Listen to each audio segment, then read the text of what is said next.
આવનારા સમયમાં સિસ્ટમ તમે અહીંયા સ્થિર થયેલી જોઈ રહ્યા છો. તમે 2 દિવસથી અહીંયા ને અહીંયા જ આ બધું જોઈ રહ્યા છો અને અહીંયા ને અહીંયા જોવાનો મતલબ એ છે કે આ સિસ્ટમ, આ જે પવનો છે એનું કેન્દ્ર બિંદુ અહીંયા છે અને લખપતથી માંડીને નીચે નલિયા, અહીંયા માંડવી, ખૂબ વરસાદ પડ્યો માંડવીમાં. એક સાથે વધારે વરસાદ પડ્યો તો આજુબાજુ બધી બાજુ પાણી ભરાયેલા છે. સંપર્ક વિહોણા જેવી પરિસ્થિતિ પેદા થઈ. દ્વારિકામાં સતત વરસાદ પડી રહ્યો છે, જામનગરમાં પડી રહ્યો છે અને હવે સુરેન્દ્રનગર મોરબી વચ્ચેના પટ્ટાનો વારો છે. હવે આ હળવદ મોરબીની આજુબાજુ ખૂબ વરસાદ વરસી રહ્યો છે. હાલની પરિસ્થિતિની વાત કરી રહી છું. હવે આ જે સિસ્ટમ છે ડીપ ડિપ્રેશન, એ ડિપ્રેશનમાં ફેરવાઈને વિખેરાઈ જશે એવી આપણી અપેક્ષા હતી, પણ આ છેલ્લા 24 કલાક ઉપરાંતથી અહીંયા ને અહીંયા છે સિસ્ટમ.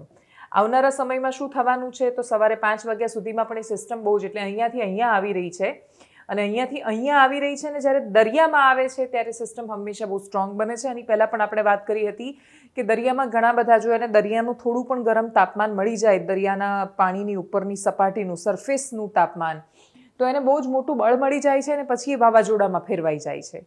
એટલે આ સિસ્ટમની સાથે પણ એ જ થઈ રહ્યું છે કે જેવી એ પાણીના ઉપરના ભાગોમાં જમીન પરથી આવે છે કે તરત એને બળ મળે છે અને એટલે જ આવનારો સમય કચ્છ માટે બહુ જ ભારે છે, સંવેદનશીલ છે. અને નલિયાની આજુબાજુના વિસ્તારમાં આ જે વિન્ડ છે, પવન છે, અને એ ગસ્ટ વિન્ડ એટલે કે ઝટકાવાળા પવનો, કે પવન આવતો હોય ને ઝટકા સાથે જે વચ્ચે વચ્ચે પવનો આવે રોકાઈને, એ ગસ્ટ વિન્ડ જ્યારે આવશે ત્યારે નલિયામાં ખબર નહીં, ભગવાનને આપણે પ્રાર્થના કરી શકીએ કે બચાવે, પણ હાલની પરિસ્થિતિને જોતા આવતીકાલનો દિવસ એ કચ્છ માટે બહુ જ સારો કે સુખદ દેખાઈ નથી રહ્યો. પણ સાંજ પડતા સુધીમાં સિસ્ટમ વિખેરાવવાની એટલે સંભાવનાઓ છે, કેમ કે દરિયામાં હોય, પવનોનું બળ મળે, સિસ્ટમ આગળ વધવા માંડે એટલે પવનનું બળ મળતા મળતા આ પવનોની અસર રહેશે. કેમ કે અહીંયા આંખ છે ને અહીંયા પાંખ છે, એટલે પાંખ જ્યાં હોય ત્યાં વધારે વરસાદ આવે અને ત્યાં એની અસર દેખાય. એટલે પાંખ જ્યાં સુધી અસર કરે છે ત્યાં સુધી તો અસર કરશે જ નલિયામાં ને ખાવડામાં ને દ્વારકા ને જામનગર ને બધે જ. એટલે આ જેટલા પવનો અહીંથી આમ જઈ રહ્યા છે ફરી ફરીને અસર કરશે. પણ શુક્રવારે સાંજ સુધીમાં આપણા પરથી આ સંકટ હટી જાય, ધીરે ધીરે આગળ વધી જાય એવી સંભાવનાઓ છે. અને શુક્રવારે રાત સુધીમાં પવનોની અસરની વચ્ચે પણ એ સિસ્ટમ દરિયામાં જાય છે અને પછી દરિયામાં ગયા પછી એ સાયક્લોન બની જશે.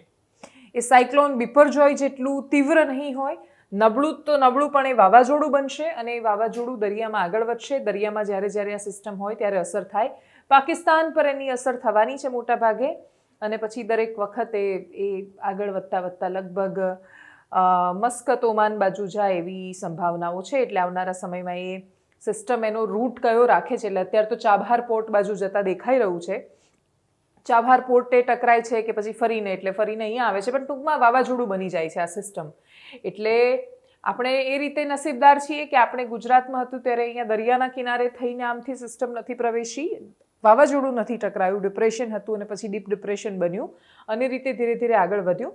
પણ આવનારો દિવસ એટલે કે આવતીકાલનો દિવસ ખાસ કરીને એ કચ્છ માટે વધારે કસોટી પરીક્ષા લઈને આવવાનો છે. એ સિવાય ઉત્તર ગુજરાતમાં પણ આવતીકાલે વરસાદની સંભાવનાઓ છે, જો કે ઉત્તર ગુજરાતમાં બહુ વરસાદ પડ્યો પણ નથી અને એટલે લોકો અપેક્ષા પણ કરી રહ્યા છે.